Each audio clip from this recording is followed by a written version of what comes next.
کہتا جی میں ہندوستان سے آیا ہوں، مجھے 15 دن ہو گئے، 3 عمرے کیے، مدینہ میں جائیں گے۔ اگر مدینہ منورہ سے واپسی پہ آپ حج قران کا احرام باندھنا چاہتے ہیں تو باندھ لیں، حنفی مسلک میں تو جائز ہے، لیکن باقی ائمہ فرماتے ہیں کہ جب تک جانور ساتھ نہ ہو قران نہیں باندھ سکتا۔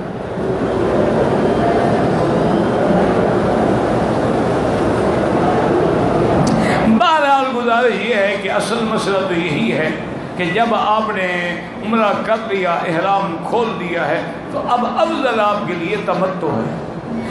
لیکن چونکہ آپ مدینہ منورہ چلے جائیں گے، میقات کراس کر جائیں گے، لیکن ابو حنیفہ رحمۃ اللہ فرماتے جب تک اپنے وطن کی میراث کراس نہ کرے اس کے بعد وہ نیت بدل سکتا ہے، ورنہ تمتع ہی رہے گا۔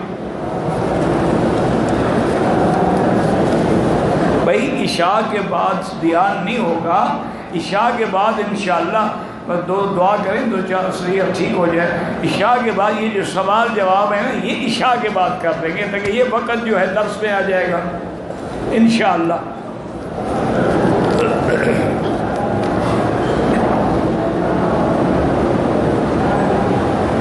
اگر غسل خانے میں اچھی طرح نہا لیا جائے، وضو ہو جائے تو وضو تب ہوگا کہ پہلے آپ ہاتھ دھوئیں، ناک میں پانی دیں، کلی کریں، نیت کریں وضو کی، پھر پانی بہائیں، پھر وضو ہوگا۔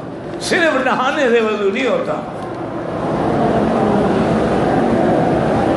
طواف وداع جب ہم کریں گے اس میں صفا مروہ نہیں ہوتی۔ طواف الوداع کا معنی یہ ہے کہ آخری طواف، اس کے بعد ہم چلے جائیں، ان یکون آخر العہد بالبیت الطواف۔ اگر احرام کی چادر کے ساتھ بغل میں پسینہ آئے یا ویسے پسینہ آئے، صاف کر لیں، کوئی حرج نہیں۔ وہ چادر یہ اور کیا ہے؟ کپڑا ہے۔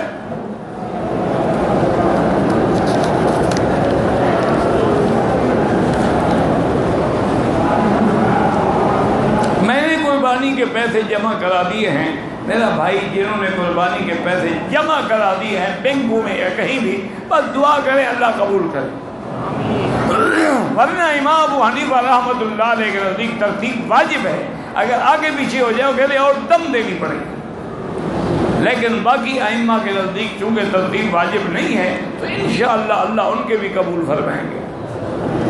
افضل وہی ہے کہ آدمی کنکری مارے خود جا کے قربانی کرے۔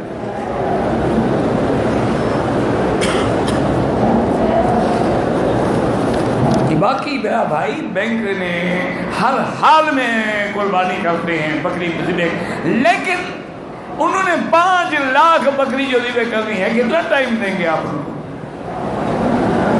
اگر ایک بکری کا 1 منٹ دیں تو 5 لاکھ منٹ کے کتنے دن بنتے ہیں؟ وہ تو کرتے رہیں گے انشاءاللہ۔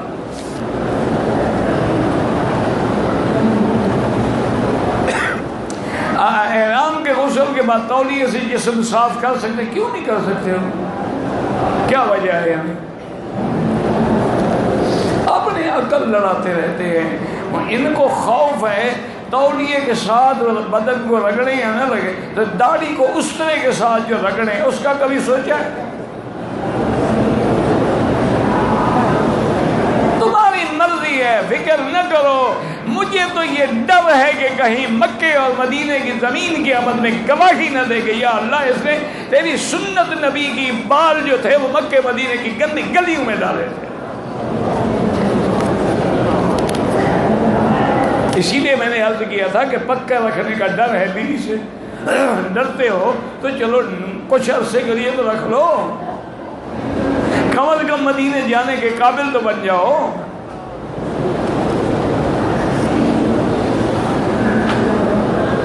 طواف زیارت کی صفا مروہ جو ہے وقوف عرفات سے پہلے یعنی 1 یا 2 ذی الحجہ کو کر سکتے ہیں، لیکن پھر احرام میں رہنا ہوگا آپ کو۔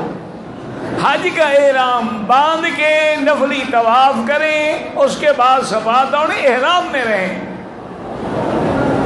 کر سکتے ہیں، لیکن فائدہ کیا ہوگا جناب؟ کوئی بھی فائدہ نہیں ہوگا۔ یعنی ایک رگڑا جاتے ہوئے بھگتے، ایک پھر آتے ہوئے بھگتے، پھر ایک دفعہ کیوں نہ بھگتے ہیں؟ کہ جب طواف زیارت کے لیے آئیں اس وقت صفا مروہ دوڑیں. صفا مروہ تو مسئلہ ہی کوئی نہیں، 4 منزلہ ہے، مشکل تو طواف ہے. اگر یکم ذی الحج سے پہلے حاجی اپنے ناخن واخن کاٹے کوئی مسئلہ نہیں ہے. اللہ کے بندے جو 4 ذی الحج کو آئیں گے عمرہ کریں گے وہ سب بھی اڑائیں گے. یہ خدا کے لیے مسئلہ سمجھا کریں. یہ ان لوگوں کے لیے حکم ہے جو حج پہ نہیں آ رہے، عمرہ نہیں کرنا ہے. تو اللہ کے نبی پاک نے فرما دیا کہ چلو کم از کم ان والی شکل بنا لیں، ناخن نہ کاٹیں، بال نہ کاٹیں، صبر کر لیں تاکہ اللہ ان کو بھی اس شکل کی وجہ سے معافی عطا فرما دیں. ورنہ اگر حاجی ہے اس نے تو تیاری کرنی ہے. 8 کو ہم نے احرام باندھے، اگر وہ 7 کو یا 8 کی صبح کو غسل کرے، صفائی کرے، حجامت بنائے، کوئی منع نہیں ہے.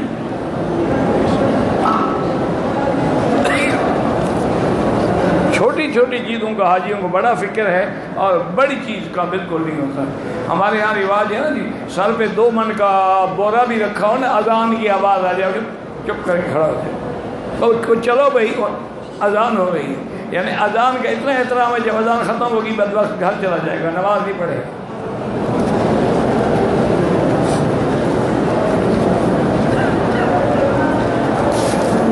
یہی تو وجہ ہے نا کہ عرب لوگ ہماری طرح یہ نفلوں پہ زور نہیں لگاتے. جو قرآن ہے، حدیث ہے، واجب ہے، فرض ہے، پڑھا السلام علیکم، بس. یہ تسبیحاں نہیں پڑھتے، سبحان اللہ سبحان اللہ سبحان اللہ جو حضور نے پڑھا ہے. طواف کے بعد حتیم میں 2 رکعت احرام کی حالت میں پڑھے ہیں، بالکل ٹھیک ہے، کوئی بات نہیں. حتیم میں پڑھیں، مقام ابراہیم کے پیچھے پڑھیں، سب ٹھیک ہے. حج کے لیے آنے والا شخص عمرے کا طواف کرتا ہے، سائی نہیں کی، نہ احرام کھولا، نہ حل کرایا، اگلے دن کیا کرے تو وہی طواف ہے، صفا مروہ دوڑے، پھر بال کٹائے. احرام نہیں اتارا تو اس کا مطلب ہے ٹھیک ہے، دوسرے دن بھی وہ صفا مروہ دوڑ کے بال کٹا کے احرام کھول سکتا ہے. ایک آدمی نے عمرے کی نیت سے طواف کیا، صفا مروہ نہیں دوڑا اور سر مڈا دیا، دم پڑ گئی. دم کا معنی ہوتا ہے ایک بکری ذبح کر کے غریبوں کو تقسیم کرے. احرام کو یہ جو سر پاؤڈر ہے اسے دھو سکتے ہیں، بالکل دھو سکتے ہیں، کیوں نہیں دھو سکتے؟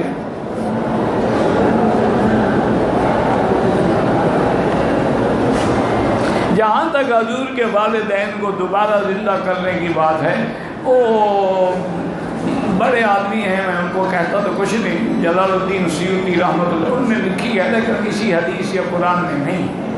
وہ بڑے لوگ تھے، ان کی شان میں ہم بے ادبی نہیں کر سکتے.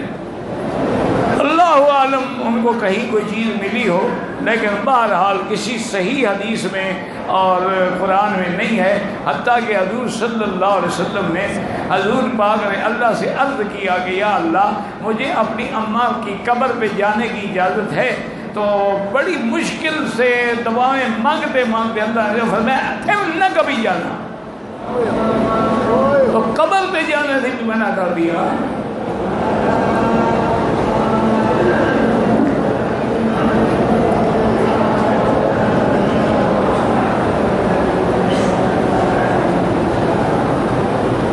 کہتے ہیں جی کہ پہلے لوگ جو ہیں علماء کرام کو اور تقوی والے نیک لوگوں کو لڑکیوں کے رشتے دیتے تھے. آج کل دیکھتے ہیں گاڑیاں ہوں، کاریں ہوں، پیسے ہوں، اس لیے ان بیچاریوں کی عمر تباہ ہو جاتی ہے.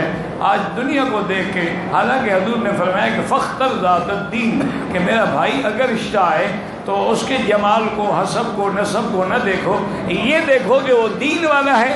اگر وہ اللہ کا غدار ہے تو تیری بیٹی کا کیسے وفادار ہو سکتا ہے؟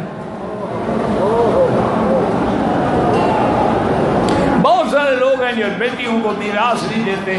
یاد رکھیں جو میراث نہیں دیتا ہے تو اسی بیٹی کی میراث کی وجہ سے جہنم میں جائے گا.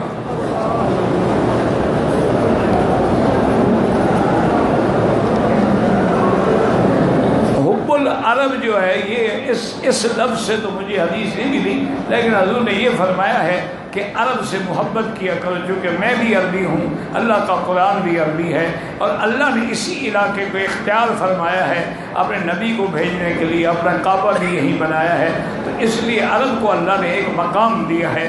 ان کی توہین نہ کیا کریں، اہانت نہ کیا۔ یہ جو ہمارے لوگ ہیں نا، یہ تو اپنے 2 نمبر والے عربی ہم جیسے لوگ ہیں۔ اصل عرب تو اب بھی عرب ہے۔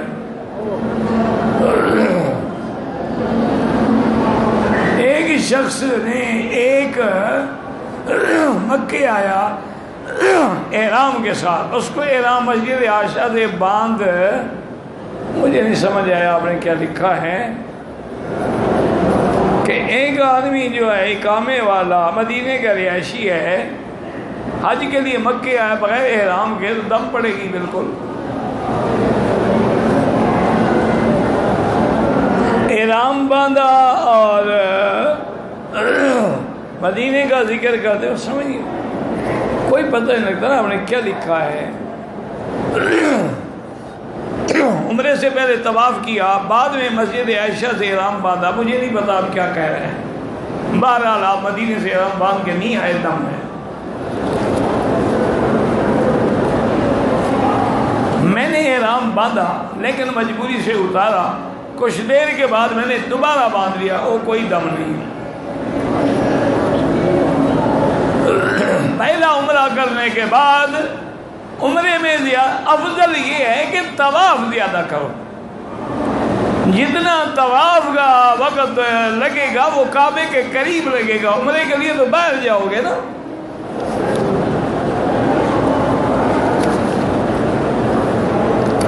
جمعہ نماز کے بعد حنفی مسلک میں 4 سنتیں مؤکدہ ہیں، اور ایک قول میں 6 رکعتیں مؤکدہ ہیں۔ اور یہاں کے حنابلہ رحمہ اللہ یا بعض علماء اہل حدیث رحمہ وہ کہتے ہیں یعنی جب جمعہ کے بعد بھی 2 رکعتیں ہیں۔ امام صاحب فرماتے ہیں کہ جمعہ اور ظہر میں کوئی فرق نہیں، ظہر میں 4 رکعت نماز تھی، جمعہ میں 2 رکعتوں کے بجائے خطبہ آ گیا اور باقی 2 رکعتیں ہیں، باقی تو اسی طرح ظہر کی نماز ہے۔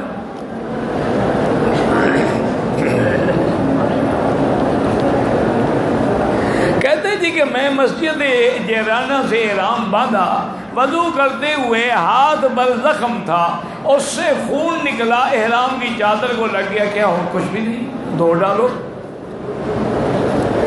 کہتے ہیں خون جو نکلا ہے، خون تیرا نکلے سزا بھی تجھے دیں، یہ اچھا مسئلہ ہے۔ 10 تاریخ کو کنکریاں مارنے قربانی کرنے اور حج کے بعد طواف احرام میں کرنا چاہیے؟ نہیں، جب ہم نے کنکریاں مار لی، قربانی کر لی، سر مڈا لی، احرام کھل گیا، کپڑے پہنے اپنے، ہاں کپڑے نہ ہوں تو اسی 2 چادروں میں بھی آگے طواف کر سکتے ہیں۔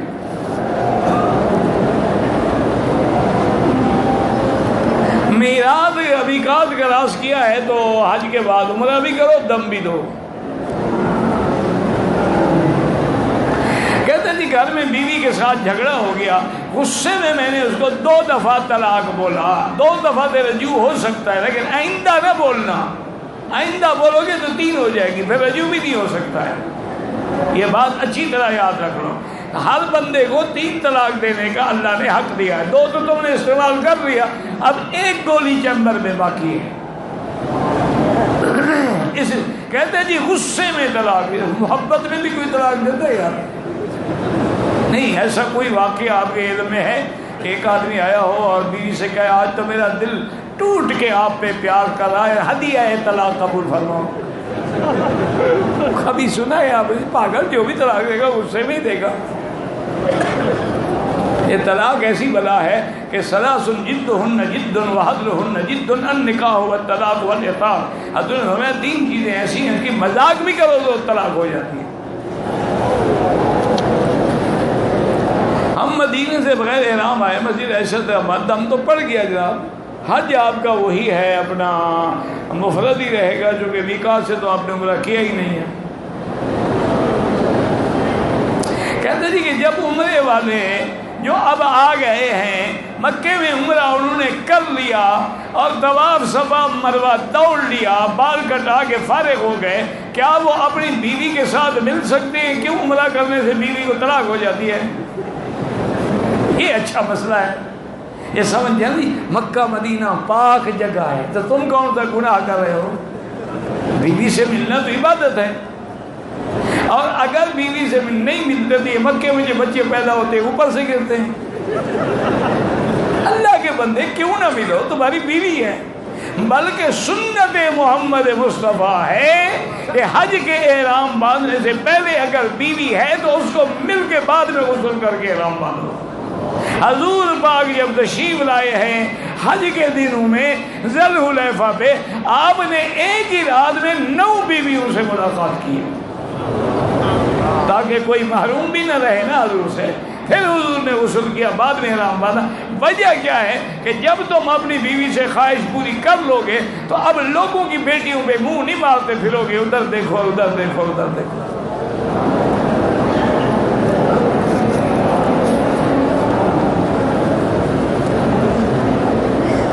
اگر ہم حج سے پہلے اور عمرہ کرنا چاہیں کر سکتے، چاہے 100 عمرہ کرو۔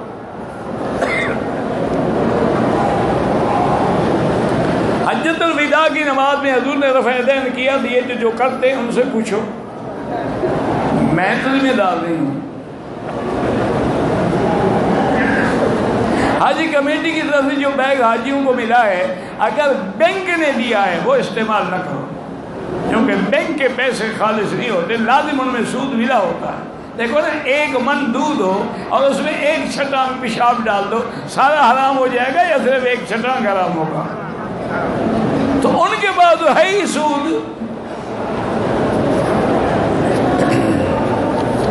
لیکن حاجی کو مفت ملا ہے، مجالے چھوڑے، لاکھ تقریریں کرو، اس کو مفت کا مال حاجی صاحب نہیں چھوڑے۔ امیر آدمی وہاں جو کوئی سب فروٹ چل رہا ہو، پانی جاؤ، سب سے پہلے وہی لے گا۔ اللہ نے تمہیں دیا ہے، تم لوگوں کو دینے والے بنو، دینے والے نہ بنو۔ عمرے کی حالت میں بھول کے ہاتھوں پہ صابن خوشبو لگایا، فوراً اتار دیا، بس 2-4 ریال صدقہ کر دو۔ اگر احرام کی حالت میں غلطی سے انگلی کا چمڑا چھل گیا کوئی حرج نہیں۔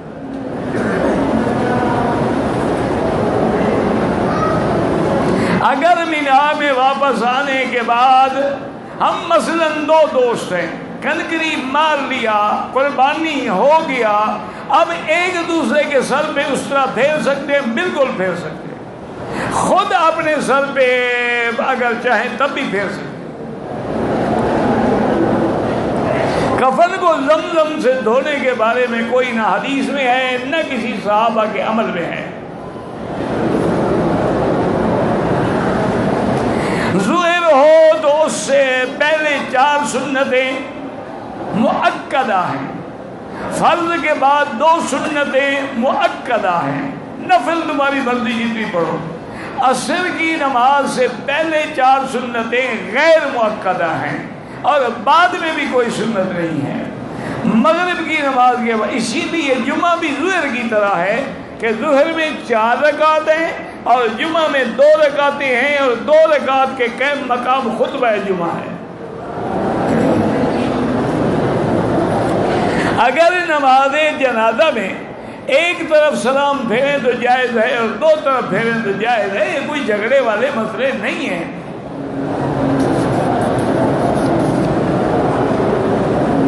خانہ کعبہ کو دیکھنے کے بارے میں ایک حدیث ہے لیکن ضعیف ہے کہ 20 رحمتیں اس پہ حصے میں بھی آتی ہیں، لیکن اس میں کوئی شک ہے کہ اللہ کے گھر کو دیکھتا رہے تو ایک ایسا مقام جو اللہ کی تجلیات کا مرکز ہے۔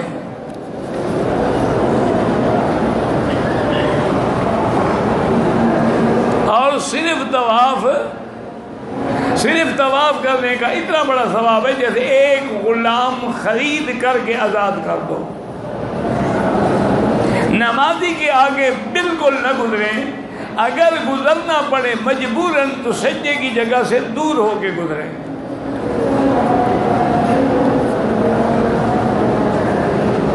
کہتے ہیں کہ اپنے گھروں میں جانے کے بعد اپنے گھر والوں کو اسلام کے مطابق کیسے ڈھالیں، ان کو اسلام کی باتیں سناؤ، اسلام کی تقریریں سناؤ، اسلام کے کیسٹ ان کو لے کے دے دو، اسلامی کتابیں جو آسان ہیں وہ لے کے دے دو۔